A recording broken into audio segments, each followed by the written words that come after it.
Bonjour à tous, petite vidéo pour vous faire un point lecture, un peu particulier. Oui, maintenant je m'assois différemment, donc c'est normal que je bouge. Un point lecture particulier parce que c'est des livres qui ont quelque chose de particulier justement. Sur les 4, il y en a un seulement qui rentre vraiment dans une case, les autres ont une aura vraiment particulière. C'est pas le genre de choses qu'on va lire très très souvent dans la littérature actuelle, je trouve, et c'est bien ce que je leur... le plus gros compliment qu'on peut leur faire. Voilà, je cherchais... mes phrases sont très alambiquées aujourd'hui, je sais pas ce qu'elles ont, mais c'est pas grave. On va commencer avec la science-fiction. Marion Zimmer Bradley, La vague montante, aux éditions Le Passager clandestin. Alors je vous rapproche un peu la couverture parce que on voit pas bien. D'ailleurs, je viens juste de voir le détail de cette couverture en fait, j'ai jamais fait attention. C'est une maison d'édition qui apparemment est spécialisée dans la réédition de nouvelles qui ont un peu disparu du monde de l'édition, alors que c'est souvent des grands auteurs qui ont écrit, des auteurs que l'on connaît tous généralement, ou pas. Je suis en train de regarder dans la même collection vite fait, mais je sais que j'en ai vu passer d'autres, Isaac Asimov par exemple. Mac Reynolds, ça me dit vaguement quelque chose. Après, il y en a qui vous parleront peut-être plus qu'à moi, hein, c'est possible, mais là je vous dis ce qu'il y a. Mais grosso modo, je crois que c'est que des nouvelles, il me semble. Et en plus, ils sont malins parce que à la fin, ils ont mis un peu le résumé de chaque titre, si vous voulez savoir. Enfin bref, j'ai voulu découvrir une maison d'édition et cette autrice, j'en ai énormément entendu parler et du coup, j'ai acheté un peu les yeux fermés. D'autant que si j'ai bon souvenir, ma libraire m'en a dit beaucoup de bien. Alors je suis pas hyper science-fiction et je trouve déjà que c'est un bon point parce que j'ai plutôt bien aimé ma lecture et elle m'a fait pas mal réfléchir. Ce qui veut bien dire que la science-fiction, quand on sait par quel bout commencer, ça peut le faire. Ici en fait on suit un groupe de personnes qui voyagent dans l'espace à bord d'un vaisseau. C'est dans un monde futuriste. Et en fait ils voyagent depuis on sait combien d'années. On sait pas trop, mais on a l'impression que c'est hyper long. Et on finit par atterrir sur Terre en se disant ils nous attendent, ils ont sûrement progressé dans les technologies nous permettant d'explorer l'espace, d'améliorer la vie humaine, etc. Sauf que le leader de ce groupe va être un petit chouïa déçu en descendant de son vaisseau, puisqu'ils vont se rendre compte que il n'y a plus de... Comment je vais dire ça, la NASA, l'équivalent de la NASA, grosso modo, je sais même plus si ça s'appelle la NASA, mais grosso modo n'existe plus. Voilà, c'est un peu ça l'idée. Il le sait pas encore, mais il va pas être content du tout de ce qui se passe. Il est très méfiant, d'ailleurs ils sont tous très méfiants au début, mais ils vont être tellement bien accueillis par le leader du village où ils atterrissent que la plupart d'entre eux vont être hyper contents, hyper heureux, ils vont écouter attentivement les villageois sur ce qui est arrivé entre temps. Et il y a toujours, je crois que c'est Caldwell le héros, j'ai un gros doute, c'est Caldwell. J'ai oublié un peu le nom du personnage, je suis désolée. Je sais plus. Je sais plus. Ou Brian. Voilà, c'est Brian. Bref, on s'en fout du nom du personnage, c'est pas l'essentiel. Les personnages sont pas essentiels, ils sont essentiels juste par rapport au message que veut apporter l'autrice, qui est tellement d'actualité. Il faut savoir qu'il a été publié en 1955, au moment de la guerre froide, et de cette lutte concernant l'espace. Vous voyez où j'en venir. Mais là, le message qu'elle passe est totalement différent, puisque quand ils atterrissent justement dans ce village, il n'y a pas de nouvelles technologies, il n'y a plus de vaisseaux. Les sciences sont utilisées juste pour les bases, c'est-à-dire la culture. C'est-à-dire qu'il n'y a plus de pesticides, il n'y a plus d'engrais, enfin, par des engrais naturels évidemment. L'argent n'existe plus non plus, c'est du troc. Et c'est même pas du troc vraiment, c'est plus un échange de... ce qu'on fait à l'heure actuelle, ça existe, c'est un échange de compétences, voilà. C'est plus un échange de compétences. Et il n'y a que Brian qui a beaucoup de mal avec ça, parce que lui, il avait un rêve, il avait une idée exacte de ce qu'il allait retrouver, et il n'y a rien de ce à quoi il s'attendait. Et en fait, c'est deux mondes qui s'opposent, le monde ultra technologique à vouloir continuer totalement à s'approprier la Terre, à s'approprier tout de manière scientifique, quitte à tuer la nature, quitte à tuer l'humanité aussi. Et de l'autre côté, il y a ces villageois qui ont décidé, eux, de vivre de la manière la plus naturelle qui soit et la plus en harmonie avec la nature, tout en la respectant. Deux mondes qui s'affrontent, qu'est-ce qui est mieux? Voilà, c'est un peu la question, et je trouve que ce message est tellement d'actualité. Ça montre bien qu'il faut savoir doser les choses, et surtout respecter la nature, c'est l'essentiel. Bref, c'est un chouette bouquin, je vous recommande. Je sais qu'à l'époque, je l'avais acheté un petit peu, pas à regret, je vais pas dire ça, ce serait mentir, mais je m'étais dit 9 €, ça fait un peu cher. Et au final, quand je vois le prix des poches maintenant, la plupart des poches, il y en a un que je voulais acheter quand j'avais 11 ou 12 € je crois, en format poche. Je me suis dit oui, bah, finalement, ça passe très très bien. Bref, et si vous voulez une porte d'entrée dans la science-fiction, il est super chouette. En plus, c'est pas moralisateur. Moi, c'est un peu le reproche que j'aurais sur certains romans maintenant, c'est qu'il y a toujours ce côté moralisateur, genre regarde-toi, regarde comment tu te comportes. Non, c'est pas comme ça qu'on arrive à me changer de mentalité, certainement pas. Ensuite, Francis Stevens, Le coffret des abîmes aux éditions Marie Barbier, éditrice que j'ai rencontrée il y a un an pile, au moment où je tourne la vidéo. Et ce livre, je l'ai acheté il y a pas longtemps, ça c'est sûr, je pouvais plus à ce moment-là, mais j'ai fini par craquer, je crois que c'est à mon anniversaire que j'ai craqué. J'ai pris le plus fin, parce que je voulais un peu découvrir ce que cette autrice, Francis Stevens, c'était une femme à l'époque, enfin à la base. Elle a pris un nom d'homme pour des raisons évidentes, puisqu'à l'époque, une femme ne pouvait pas écrire, c'est bien connu. Et sauf que c'est elle qui est à l'origine de la plupart des littératures de l'imaginaire que nous connaissons. Et c'est là où on va rentrer dans ces fameux livres avec ces auras particulières. Ces livres où il se passe pas grand chose, mais il y a une atmosphère, il y a quelque chose de l'ordre. Alors certains pourraient dire horreur, mais je trouve que le mot horreur est même pas approprié, très honnête. C'est vraiment une atmosphère, une ambiance jouée sur ce quelque chose d'indicible qu'on peut pas nommer, qu'on n'arrive pas à nommer. En fait, on suit ici. J'ai lu un petit moment, donc je préfère vérifier ce que je dis. Il y a un riche propriétaire qui tombe malade et sa nièce décide d'appeler un médecin, un tout jeune médecin. Il vient de s'installer, il cherchait une clientèle et c'est le premier qu'on va appeler puisque le médecin habituel de ce monsieur n'est pas disponible. Et sauf qu'il va forcément devoir rester là-bas. Il faut savoir que ce riche propriétaire est juste exécrable. Voilà, c'est un monsieur exécrable, il faut le supporter. Et ce docteur Vadaman, je ne sais pas comment on le dit, en logeant dans ce manoir, va s'apercevoir de choses très étranges. Il va être victime d'hallucinations, enfin il ne sait pas si c'est des hallucinations ou des cauchemars. La nuance est toujours très subtile. Et en fait, en parallèle, vous avez tout début de l'histoire un marin en fait qui a échoué sur une île particulière sur laquelle il a récupéré un morceau de lave verte. Et sauf que dedans il y a un coffret. Je préfère le lire parce que, arraché à sa terre d'origine, la roche se présente comme un archaïque coffret doté de signes incompréhensibles. Et justement, c'est ce coffret qui a été récupéré par ce fameux propriétaire, Robinson. Sauf qu'il y a une menace qui tourne autour de cet objet, on ne sait pas si c'est lui, l'objet qui crée toute cette ambiance ou si c'est une malédiction, on ne sait pas trop. Et ce fameux marin va vouloir récupérer cet objet qu'il a vendu, sauf qu'il n'y arrive pas. Et on se rend compte que tous ceux qui ont approché cet objet ont un peu disparu mystérieusement.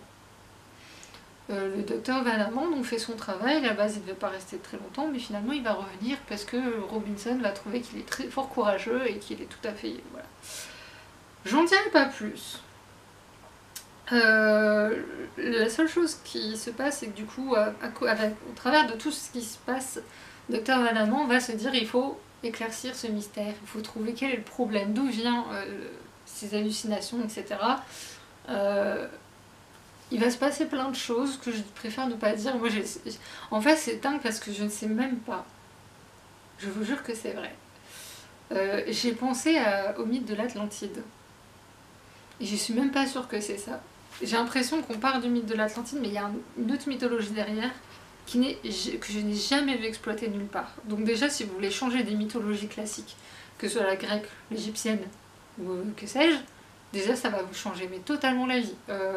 Moi ça m'a totalement changé, ça m'a fait du bien. Je ne savais pas ce que j'allais lire du tout et honnêtement je suis totalement ravie. Je ne sais absolument pas quoi vous en dire sans sans vous spoiler en fait. C'est très compliqué de parler de ce genre de livre. C'est ce qui m'agace le plus dans ces superbes lectures, c'est que tout se passe dans l'ambiance. Leïla, la nièce, est merveilleuse. J'adore ce genre de personnages qui ont ce genre d'aura, ce côté très majestueux et en même temps on sent qu'il y a une petite fragilité quand même. Et en même temps qui ont du caractère. Enfin, j'adore ça. Et ouais. Je sais pas trop quoi vous en dire d'autre. Je vous dirais juste de foncer et de tenter l'expérience parce que franchement. Et l'illustration est de Enki Bilal. Je vous le dis aussi parce que moi je connais pas plus que ça, mais apparemment c'est pas n'importe qui.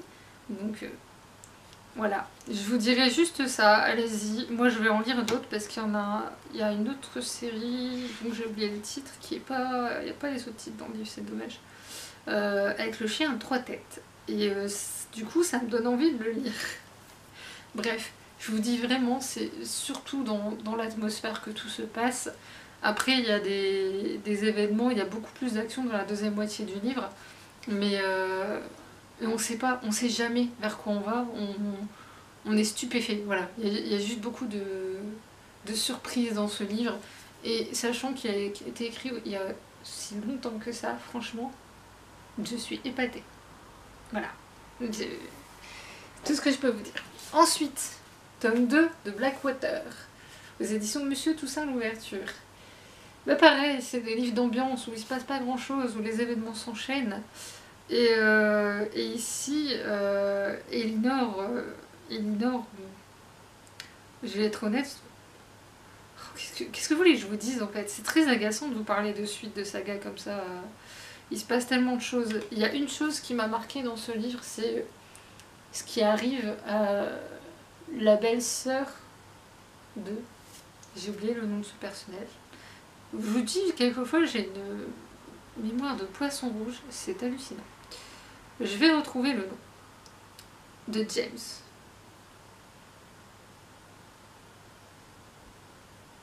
C'est James, hein.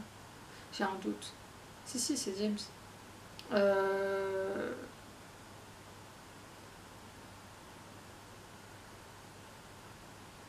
J'ai plus le nom, enfin bref.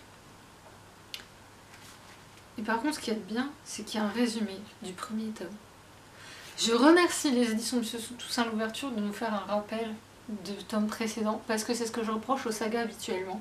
C'est qu'on a le tome 1, on a le tome 2, alors eux ils ont été très vite, hein. Tous les 15 jours on avait un tome, mais dans l'édition traditionnelle on attend 6 mois pour avoir le tome 2 en moyenne, 3 minimum, 6 mois ou plus, voire un an, ça dépend. Et du coup on a le temps d'oublier le tome précédent, c'est assez agaçant, parce que si on a oublié on doit se refaire le livre, et on n'a pas forcément envie. Et là ici, bah, on a déjà le résumé. Et on a toujours cette petite guéguerre sournoise entre Marie-Love et Elinor. Elinor qui est mariée au fils de Marie-Love, je rappelle. Et pour être tranquille, ils ont laissé leur fille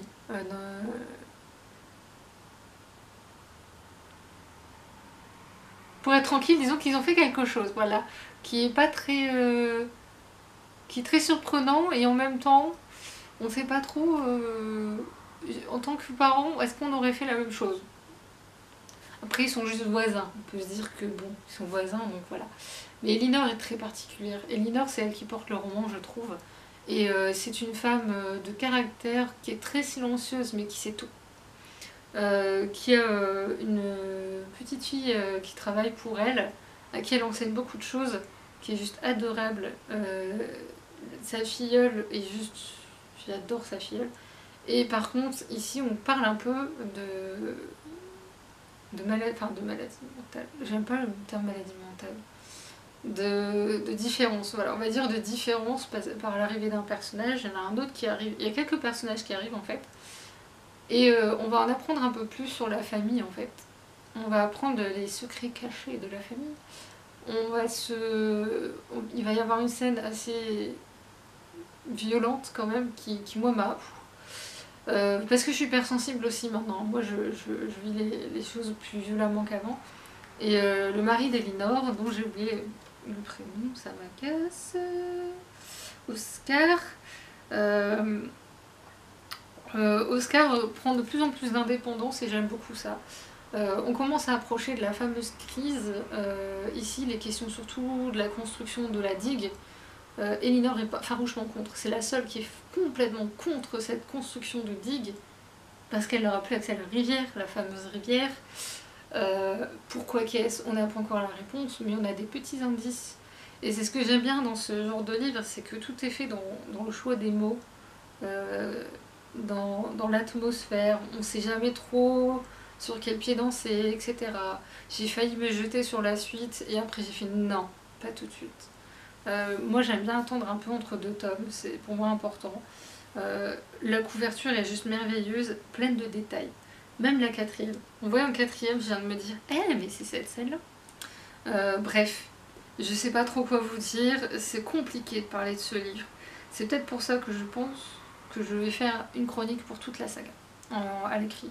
Parce que je pense que faire séparément, ça va pas être possible. J'ai beaucoup de mal maintenant à faire une chronique déjà en temps normal, alors sur ce genre de livre, c'est très très compliqué. En plus, ouais, je vois main d'œuvre incontrôlable, courant capricieux, disparition inquiétante. Donc voilà, vous avez plusieurs pans de l'histoire comme ça. Et il se passe pas grand chose au final, mais on est, on est hypnotisé par ce genre de livre. Bon, c'est parti pour un montage, ça fait longtemps que ça m'avait pas manqué. On va recommencer ce livre. Mais c'est pas grave, on va faire au pire une spéciale. Le château des trompe-l'œil de Christophe Bigot aux éditions de La Martinière. Alors, j'aime tellement ce bouquin.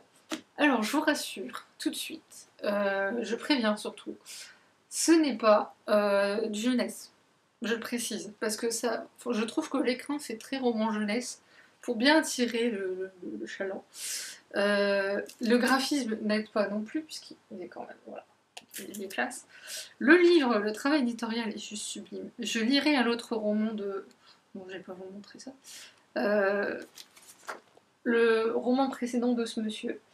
Il faut savoir que son premier roman a reçu 5 récompenses, dont le prix Motard de l'Académie française. Je ne me souviens absolument pas d'avoir entendu parler de son précédent roman, mais c'est pas grave, les choses sont faites pour changer. Bon, déjà, si vous avez entendu ça, c'est que vous vous doutez que j'ai beaucoup apprécié ma lecture. Je l'ai lu en 2 jours, ce qui est extrêmement rare. Moi, en ce moment, au mois d'avril, j'ai passé mon temps à lire très très très lentement. Je n'ai lu que 4 ou 5 livres peut-être en avril, sachant qu'il y en a un que j'avais commencé en mars, donc bon, vous voyez l'idée. Et en fait, ce livre-là, que vous dire? On va commencer par le commencement. On suit Baptiste Rivière, alors c'est écrit à la 3e personne, déjà, je vous le dis tout de suite. Baptiste Rivière, qui est un jeune notaire envoyé au château d'Écreuil en 1837 afin de préparer le testament de la propriétaire. On a l'impression que le testament est déjà prêt pourtant, mais vraisemblablement c'est pas le cas. Et il doit aussi procéder à l'inventaire des possessions de la propriétaire, évidemment pour le préparer. Sauf que quand il arrive, il se retrouve face à Langlois, l'intendant principal, qui nous semble pas du tout sympathique, comme pour Baptiste. Hein, Baptiste non plus a peur de lui. Il y a le vieux Simon qui est un jardinier, mais qui n'est peut-être pas que jardinier. Il s'en méfie un petit peu, il sait pas trop quoi penser, il parle pas en fait. Il le croise à peine en fait. Et il y a Séverine, la femme de chambre, qui semble tout à fait charmante, mais est-ce qu'il peut se fier ou pas à elle? Est-ce qu'il peut s'en faire une alliée? Et enfin, il y a la femme de Langlois, Rose, qui parle pas, qui a l'air très triste, qui a l'air toujours renfrognée, toujours... bref. Et en fait, Baptiste a une imagination illimitée. Voilà, on va dire que ça comme ça. En fait, justement, comme il ne sait pas sur qui il peut compter dans ce château, puisqu'il comprend très vite qu'il y a une petite rivalité entre les membres du personnel, on lui dit juste que quand il veut voir la propriétaire, la baronne d'Écreuil, Langlois lui dit non, elle est malade. Bon, ça peut arriver, c'est des choses qui arrivent.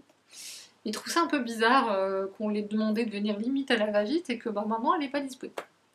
Soit, donc il va commencer à faire son travail d'inventaire et c'est pour ça que le début est peut-être un peu lent, mais l'auteur est malin, puisqu'il nous montre une étendue de tout ce qu'il y a dans ce château.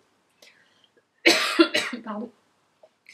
Et en fait, pour les amateurs d'art, que ce soit, quelle qu'en soit la forme, mais vous allez vous prendre un kiff total. C'est-à-dire qu'il commence par tout ce qui est livre. On vous explique un peu comment les livres sont rangés, plus ou moins, parce qu'on sent que Baptiste n'est pas tout à fait sûr du choix du rangement. Il vous nomme des tas de livres divers et variés. Il insiste sur une étagère dont je ne vous parlerai pas, je vous laisse découvrir cette étagère. J'avoue que j'ai été déjà... En fait, il y a un seul nom où j'ai compris ce que c'était que cette étagère. Le seul nom. Et je me dis, oula, dans quoi... Enfin, c'est même pas ça. Ce qui m'a le plus surprise, c'est l'attrait de Baptiste pour cette étagère-là.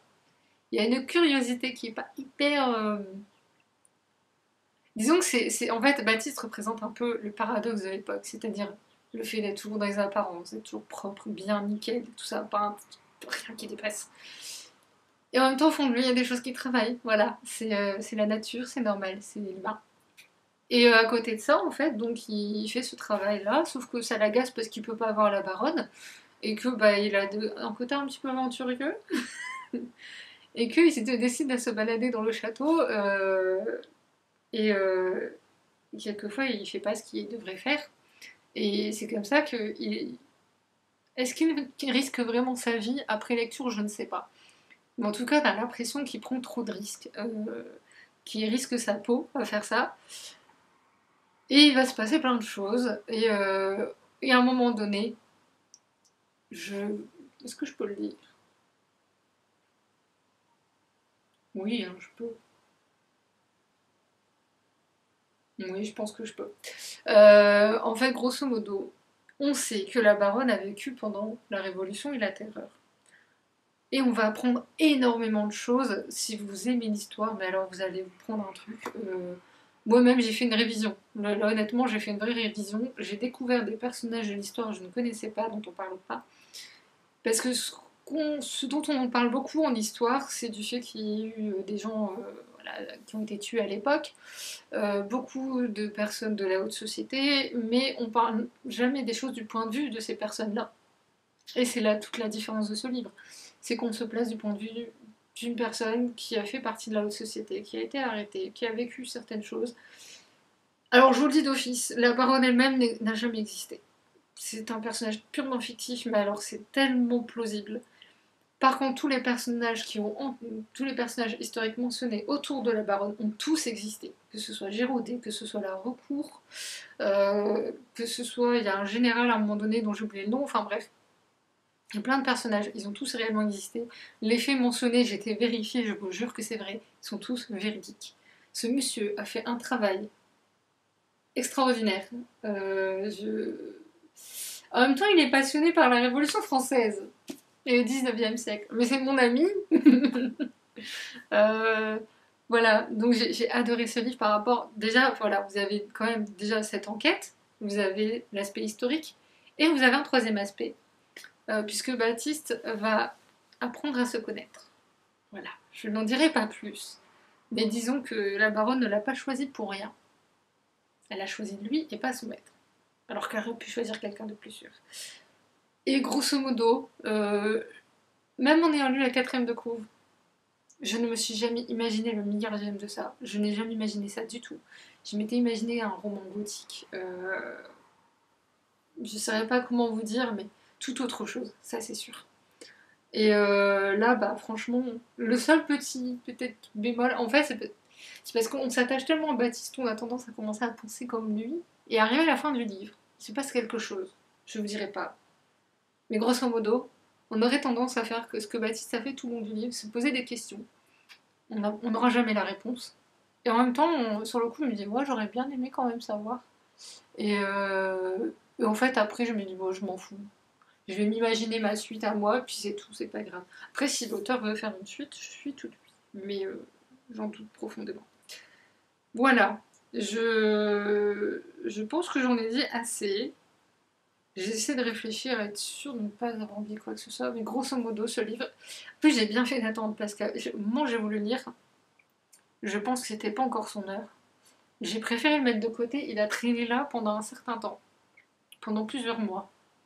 Et ben je suis ravie d'avoir attendu, comme ça j'ai vraiment kiffé ce livre. Mon Dieu, quel bonheur.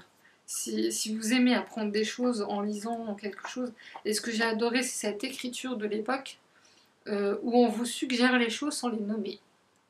Au point qu'on n'est tellement pas plus habitué non plus à ce style d'écriture à l'heure actuelle, qu'on se demande si on a bien compris ce qu'on lisait. Et si, on a très très très bien compris. J'en dirai pas plus, je vous laisse découvrir, mais vraiment c'est hyper bien fait. Il y a même une image dedans, je peux pas la montrer parce que YouTube va la censurer, mais quand j'ai vu, je me dis, mais pourquoi il y a ce genre d'image? Et après, j'ai lu juste vite fait le passage d'avant, je vais, ah oui, d'accord, oui. Donc je vous dis tout de suite, c'est pas du jeunesse, c'est vraiment pas du jeunesse. Young Adult, je sais pas trop, parce que quand même, cette fameuse littérature licencieuse, même s'il n'y a pas de, il n'y a pas d'extrait, il n'y a pas de citation, donc c'est pas un problème. Il n'y a pas de description, il dit juste les gravures, c'est tout ce qu'il dit. Euh, En attendant, ça pourrait donner de mauvaises idées. Si, je parle surtout pour les parents qui surveilleraient un peu ce que leurs enfants disent. Après, à voir si vous considérez qu'ils ont la maturité. Je pense qu'à partir de 15-16 ans, peut-être. Avant, déjà qu'ils aient travaillé sur la terreur et la Révolution française, déjà. Parce que on ne vous cache pas ce qui se passe pendant la terreur. Ça ne vous cache rien. Euh, et puis bon, bref. Je sais plus trop quoi dire sur ce livre, j'ai envie de vous en parler pendant des heures, mais j'ai plus rien à dire. Bref, je songe à mettre en coup de cœur, très honnêtement, parce que je m'attendais pas du tout à ça. Comme quoi que si je l'avais repéré dès sa sortie, c'est pas pour rien. Sur ce, j'espère que j'aurai réussi à vous convaincre. J'espère que mon montage sera bien fait. J'ai abîmé mon livre. Sur ce, je vais vous laisser, je vais vous dire à très bientôt. Salut!